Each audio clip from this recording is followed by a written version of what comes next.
waa léegi ñi nga xam ne dañuy xeesal wala ñuy leeral seen yaram maanaam di soppi seen der ngir mu am wirgo bu weex maanaam couleur bu blanc wala ñuy leeral seen yaram moo xam xeetu diw la ak ñoom seen loolu bu ñu xoolee ñoom ak seen mélanine nan la war a mën a demee waaye balaa ñu ñëw ci loolu dañuy ñëw ci yéen ci am xew-xew boo xam ne dafa am fii ci Afrique muy am ci weeru octobre tàmbale ko benn fan octobre jëm ñaar fukki fan maanaam du premier ba le 20 octobre war a am ca AES gën koo xam ci Alliance des États du Sahel wala am ca Burkina Faso Ouagadougou muy festival international panafricain de Ngexoox di xew-xew boo xam ne day dajale bépp mbootaayu panafricain ci fii ci Afrique ak ci bitim réew ñu ñëw fii Afrique ngir waxtaanee ci tolluwaayu jamono yi nga xam ne dafa soxal Afrique moo jëm ci wàllum kaaraange wala ci wàllum koom-koom ci wàllum xarala ak lépp li nga xam ne dafa war a mën a jëmale kanam Afrique di dajale loo xam ni wala ñoo xam ni képp kuy doomu Afrique képp kuy fare Afrique wala nga nekk ci mbootaayu panafricanisme wala nga am ngëm-ngëmu panafricanisme war a mën a teew ci xew-xew boobu nga xam ni day dajale bépp doomu Afrique ak ci wàll boo mënti nekk ci pàcc boo mënti nekk maanaam ci domaine boo mënti nekk moo xam ngay fajkat moo xam ngay liggéeykat ngay yaxantukat ak ñoom seen mën ngaa teew ci xew-xew boobu ñu war a am benn fan octobre ba ñaar fukki fan octobre ren ji nag moom mooy fukkeelu atam ci 10e édition am war a am ci ñu ngeen ko xamee nag war a doon lu am solo ñu war koo defee ca AES bi nga xam ne jamono jii nii moom mooy daanaka njëndewu panafricanisme mënees na ko waxee noonu waaye festival international panafricain de Ngexoox ngir mën cee dugal sa loxo wala ngir mën cee bokk du lenn amul leen looy fay wala leen looy joxe te ak teewaay dong la yow bi nga xam ni ab ferek Afrique boo xam yéegée ne koo xam ni bëgg na cee bokk wala war na cee mën a bokk leen rek mën a wax mooy mu teew ca ndaje boobu nga xam ne dafa war a am Burkina Faso ngeen ci bëggee dugal seen loxo nag ñu ngi leen di wan limat yi nga xam ne mën ngeen cee jaarale moo xam seen koppar la wala moo xam seen jumtukaay yi nga xam ne xew-xew bi day mën a jaar yoon te mën a am te na mu war amee wala bu fekkee mu ngeen koo jaarale ci Kopar Express bi nga xam ne mi ngi suñu njëm sa waay bi foofu ñu épinglé wala mi ngi ci tamit ci suñu bio mën ngeen dem ci Kopar Express bi dugal ci seen jaayante ci dugal ci seen bu fekkee da ngeen ci bëgg am yéene dugal seen loxo mën ngeen koo jaarale foofu itam. D'accord, mais il y a une chose qu'il faut savoir, c'est qu'il y a l'énergie transcendante du créateur dans la création. Et je vais expliquer une chose pour que vous compreniez. Pour que quelque chose fonctionne, il faut qu'il y ait de l'énergie. S'il n'y a pas d'énergie, ça ne peut pas fonctionner. Pour que nos organes fonctionnent, il faut qu'il y ait de l'énergie. Vous savez, votre téléphone portable, vous le branchez, vous le chargez. Votre ordinateur, vous le chargez. La chose, c'est que si nous fonctionnons, il y a forcément une charge. Et l'investigation que j'ai menée à partir de la tradition africaine, pour dégager la dimension scientifique, a donné que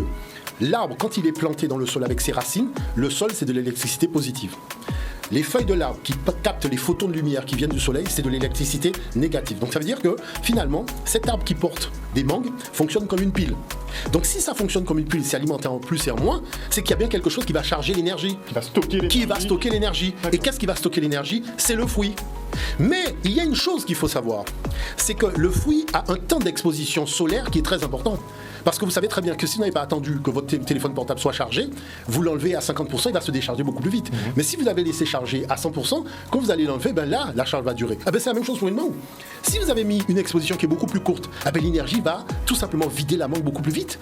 Mais si vous avez donné le temps d'exposition prévu par le créateur et par la nature, donc dans cette démarche-là, vous avez une mangue qui est complètement chargée. Maanaam lii monsieur Kalalo Umutune wax day mel nga di nit ak mélaninam maanaam nit ki moom mooy batterie bi wala mélanine bi nga xam ne daf koo am ci yaramam mooy batterie bi day mel ni beneen niral ni ki gàncax gi muy wax wala mango bi muy wax wala ñam bi muy wax daf ci am benn substance wala benn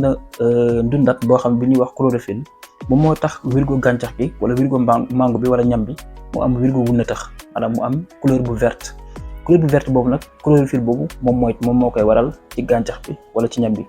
chlorophylle boobu nag day mel ni mélanine bi nga xam nit ki daf koo am ci yaramam ndax chlorophylle boobu noonu moom mooy xëcc wala moom mooy téye njëriñ bi nga xam ne wala énergie bi nga xam ne dafa nekk ci rayon UV yi ba mango bi nga xam dañ koy lekk wala ñam yi nga xam dafa am chlorophylle wala dafa am énergie wala dugg ci yaram nit ki chlorophylle boobu noonu moom mooy mën a dékku énergie boobu nga xam ne day jóge ci ceeñeeru jant bi noonu la mélanine mel ci nit maanaam bu fekkee nit ki li mu am ci mélanine wala li mu am ci charge ci mélanine day toll ci téeméer boo jël juróom fukki maanaam 50% charge électrique mu leen ko niralee noonu ci ñi nga xam ni ñoom ñoo am xam-xam ci wàllum mbëj maanaam électricité ak ñoom seen bu fekkee nit ki dafa am charge boobu day nekk mandargam yu wàññi maanaam signe moyen léegi yasar bi nga xam ne wala énergie bi nga xam ne moo jóge ci rayon UV yi day nekk signe plus. loolu mënees na ko tuddee comme pile bi muy wax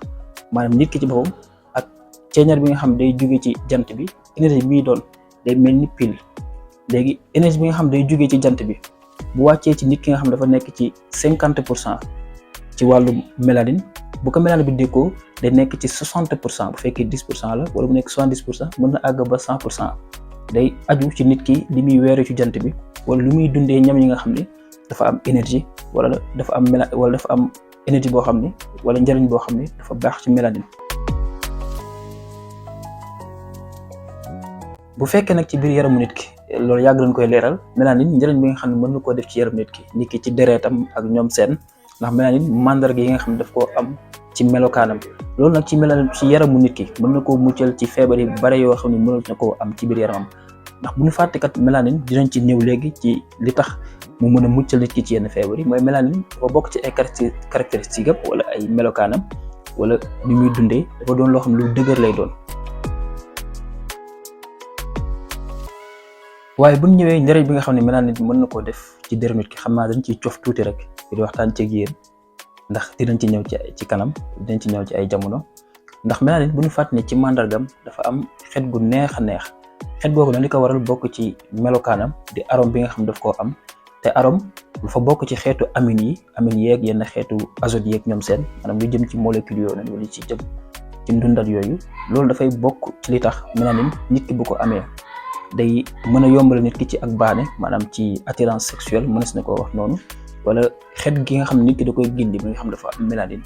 mën naa wute ki nga xam ne amu ko moo tax mélanine dafa bokk ci ay mandargam xet goo nga xam daf koo am loolu dafay bokk ci ay caractéristiques am bi nga xam ni mélanine boobu am na ko